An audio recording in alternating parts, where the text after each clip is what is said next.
In the beginning, there was... what? When developing a fantastical world, or in rarer cases, a science fiction one of those fundamental, foundational questions you have to ask is, how did your world begin? Or, possibly, did your world begin?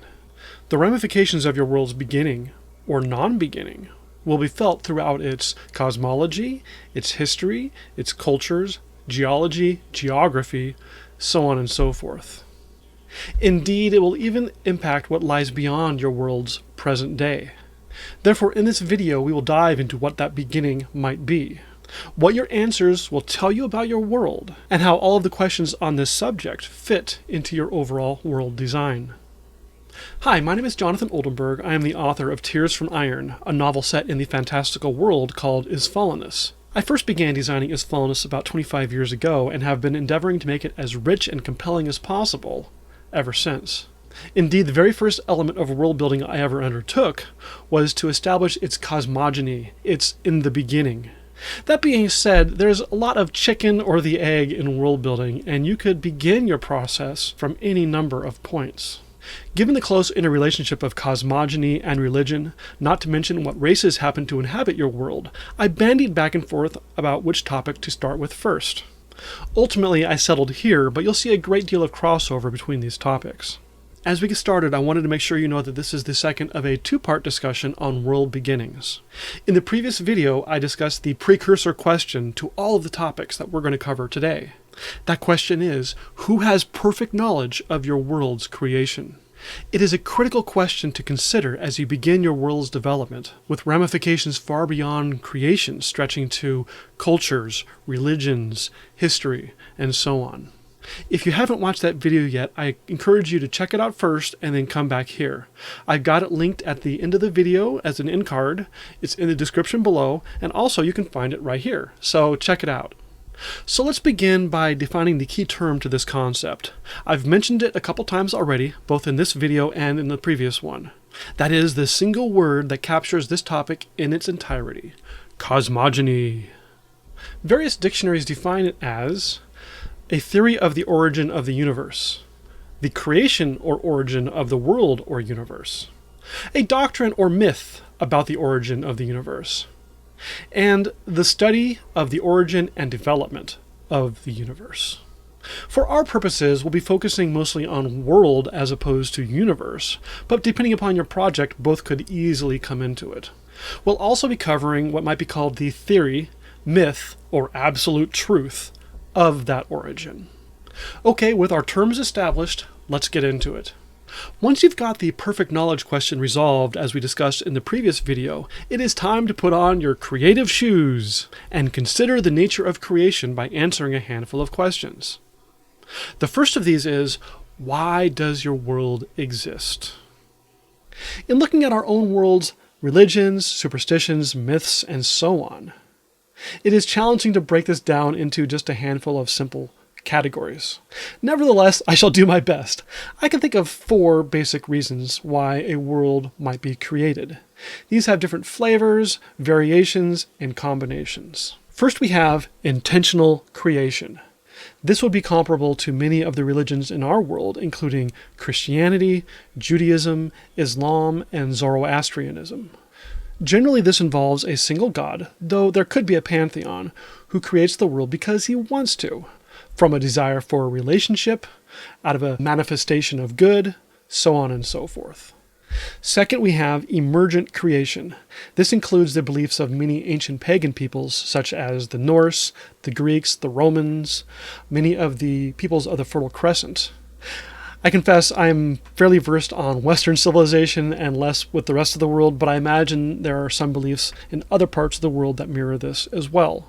In this system, the world emerges out of something, often for seemingly random reasons, at least for our modern 21st century mindset.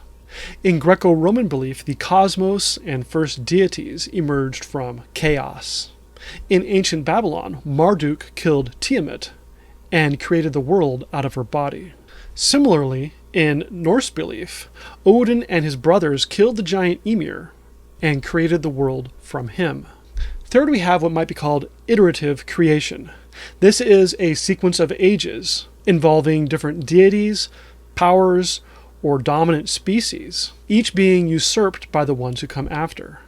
Often ones the current dominant species creates or gives birth to. This is a very popular choice in the fantasy genre. I considered it for a little while, and even Tolkien uses it in a small way. The shift in power from the elves of the First Age to man by the Fourth Age. But many examples are more poignant. Greco-Roman myth follows this path, with Uranus and other primeval deities being usurped by Kronos and the Titans, who are then defeated by Zeus and the Olympian pantheon.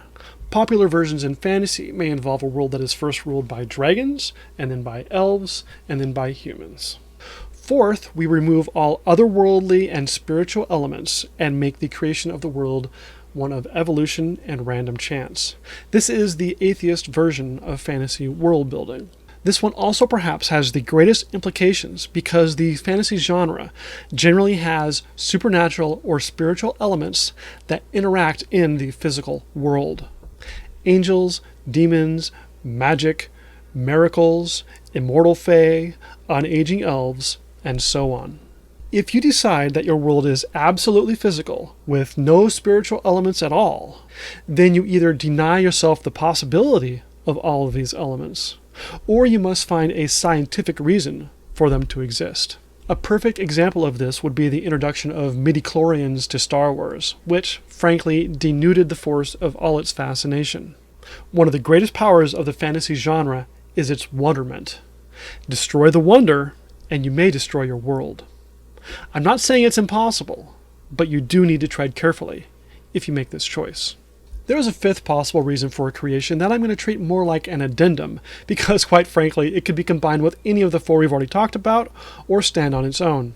That is, the world, or even the entire universe, came to be because of a clash of powers.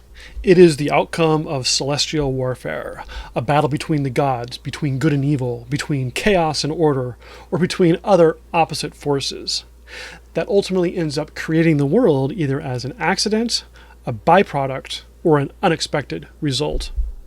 Or alternatively, one side may create the world and the people inhabiting it as a weapon for this cosmic war. A loyal species to fight on the side of truth and justice, or tyranny and depravity. As we conclude our analysis of the why of creation, I'm going to look a little bit at the creation of the races inhabiting your world as well. This veers into a topic for a future video, one on fantasy races, but it's significant enough for cosmogony that I want to broach it a little bit here. When you consider the creation of your sentient species in the cosmogony of your world, why are those species sapient, as opposed to instinctual or merely automatons? A lot of this will depend upon who created them and why. If they are created by a deity as part of a cosmic war, then that deity must have determined that a sentient species has more value on the battlefield, even if it risks disobedience, rebellion, etc. If it is a benevolent God who loves the people that he creates, then that God must have granted them sentience because he wanted to allow that creation the choice on whether to reciprocate that love or not, even if that risks evil entering the world along with a lot of sorrow. Otherwise, he may as well have just created a bunch of stuffed animals to hug. I cast no aspersions on stuffed animals, but hopefully you get my point. My favorite fantasy example of this in action is in Tolkien's Silmarillion and his creation of the dwarves, which you can find in Chapter 2.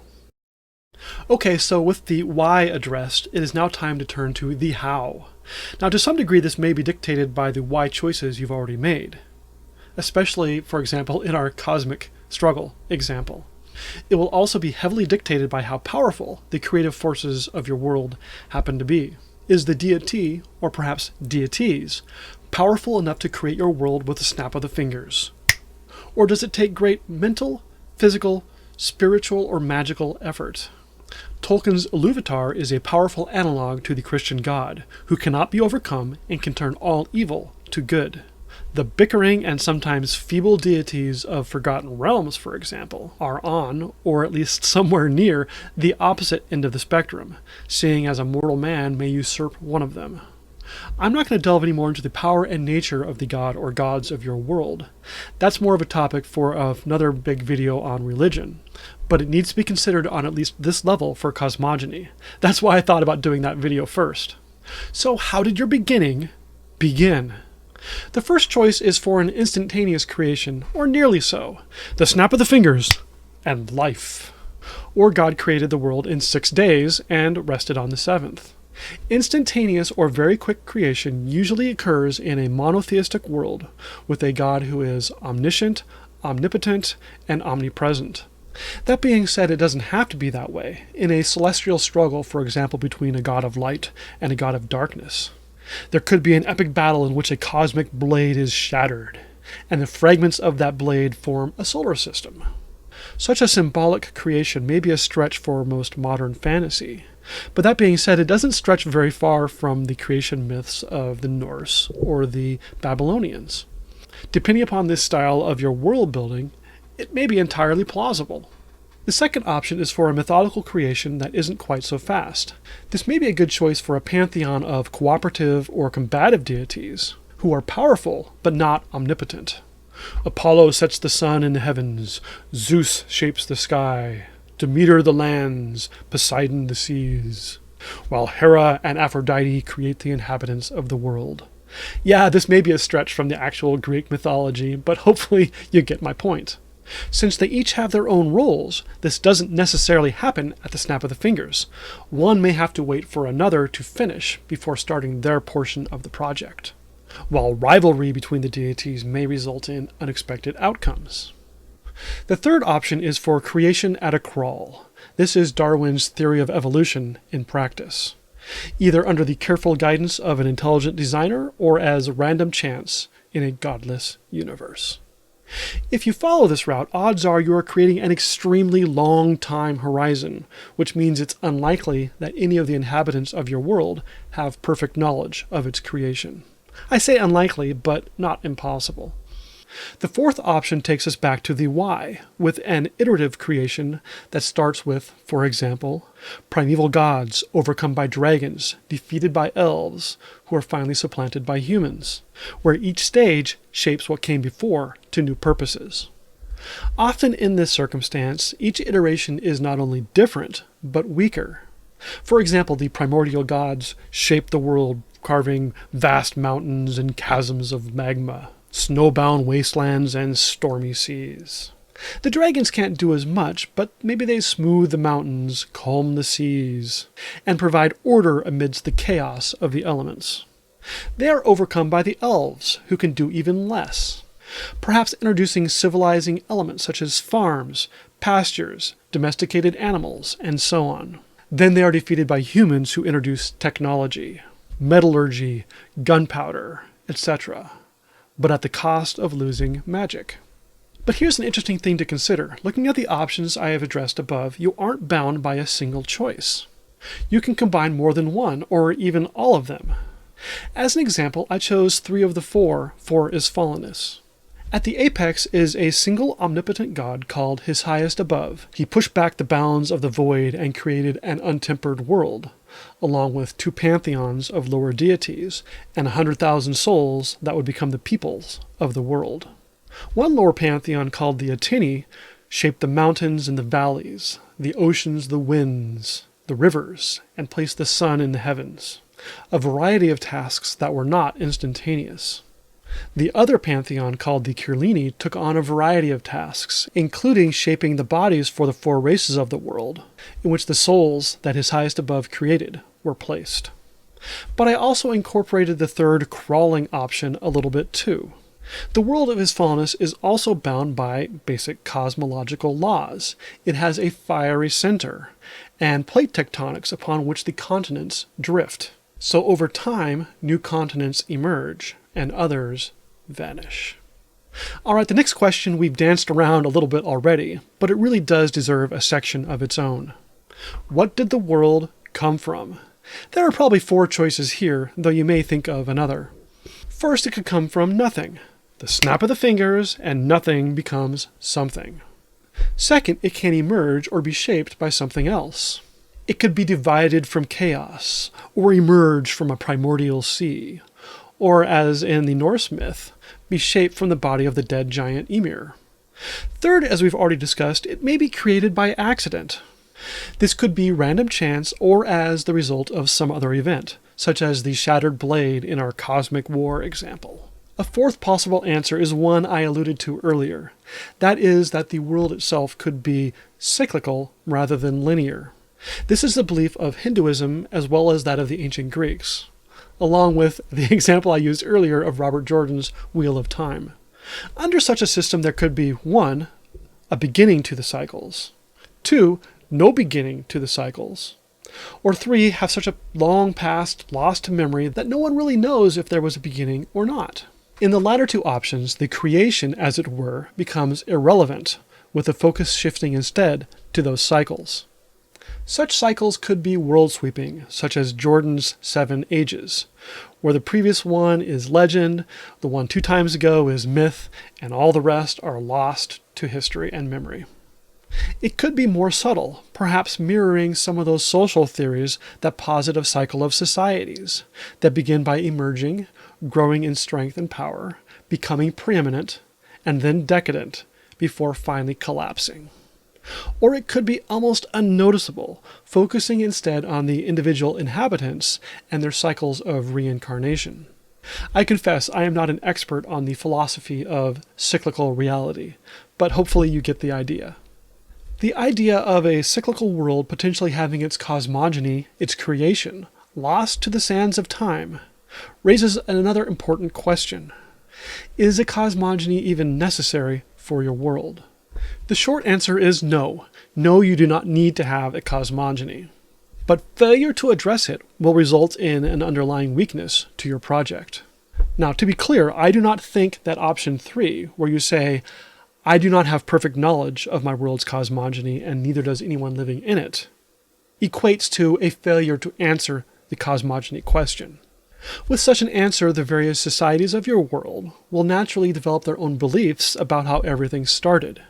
When I say you introduce a weakness to your project, I mean not even having those societies develop their own beliefs on how the world started. The reality is that our world, our societies, and our history have been fundamentally shaped and driven by the beliefs that people hold. We'll dive into this more in an upcoming video on religion, as I've promised. But a part of that is the perception of creation and the significance that creation has on the value given to life, the value of ordered society, the value of the world, and so on. A world where cosmogony is ignored is deprived of those building blocks and will be fundamentally weaker as a result. One entire core question of existence is missing. Now, you could hide your creation story behind a cataclysmic event. Me, I love a good cataclysm in my fantasy. In fact, I even set my novel in the midst of one. But that being said, I would still encourage you to figure out at least the rough basics of the creation story that happened before the cataclysm. This is because the answers to those questions will still drive present-day events, even if the inhabitants of the world aren't aware of them. A world that was created by a deity to provide shock troops for a great celestial war, versus one with an iterative creation, will have very different ramifications beyond any cataclysmic event.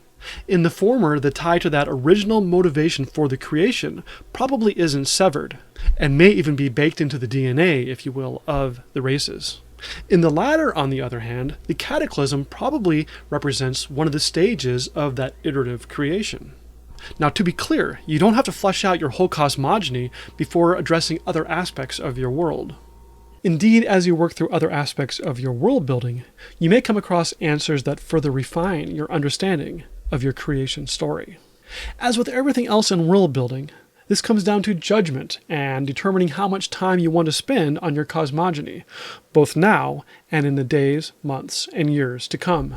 If you spend years fleshing out cosmogony, as well as developing the myths and beliefs and religions of dozens of societies that happen to inhabit your world, then you'll never actually get to the project that caused you to create your world in the first place. Therefore, I recommend striving to give rough answers to each of the questions we talked about today very early on in your process. These may change in the future, but your initial answers will give you a bedrock on which to start. Then, if any aspect strikes you as particularly intriguing, go ahead and flesh it out now while you have that inspiration. Or return to them as you continue to develop the races of your world, their religion, magic, history, and so on. As we come to the end of this video, I want to reinforce two placeholders. First, as I've already mentioned, religion is closely interrelated to cosmogony. If you have a creation story and you have deities, they probably interrelate, and that weaves in religion. The role of religion in world building is a huge topic that will get its own video in the future. Second, another related topic that deserves its own video is the creation of the various races that inhabit your world, be they elves, dwarves, gnomes, or creatures of your own design. I covered some topics related to fantastical races in an earlier video titled Poisons of the Secondhand Tolkien: 3 Techniques to Invigorate Fantasy Races. I'll link it at the end of this video and also in the description below, but we'll dive into them more deeply in a future video as well. After all, one of the most enjoyable things to talk about in world building are the peoples who exist in it. But for now, you are at least armed and equipped to answer such critical questions as: why was the world created? How was the world created? And what did your world come from? But if you haven't checked out my video on perfect knowledge, be sure to watch it too. It covers another important aspect of world origins that you'll want to consider. As I said already, I've got it linked in the description below, and it will be one of the end cards to this video. If you are curious about taking a deeper dive into how I have addressed these questions in my world building of His Fallenness, I maintain a Substack where I spend time taking a behind-the-scenes look at my projects and my design philosophy. I do that there so YouTube can be primarily forward-facing to help you with your projects. Along those lines, I recently completed a series of articles that look at the foundational concepts I developed for my world beginning back in the late 90s. To develop a rich cosmology and cosmogony for His Fallenness. As a bonus, those who subscribe to my Substack get a free copy of a treatise written from the perspective of one of those long-lived Astari who was created at the beginning of the world and is still alive thousands of years later as he recounts the events of creation and that first age of His Fallenness. If you find this content helpful and interesting, please support this channel by liking and subscribing. If you have any thoughts on what I've said today, or there are topics you'd like to see covered, or you just want to give a nice boost to the YouTube algorithm for me to make this video seen by more people, please leave a comment. As a reminder, I also make notes on the key points of these videos as a reference for you. You can find them at jonathanoldenburg.com, and I've got the specific part of that page linked in the description below. So with that, I'll close as usual by saying goodbye and have a good day.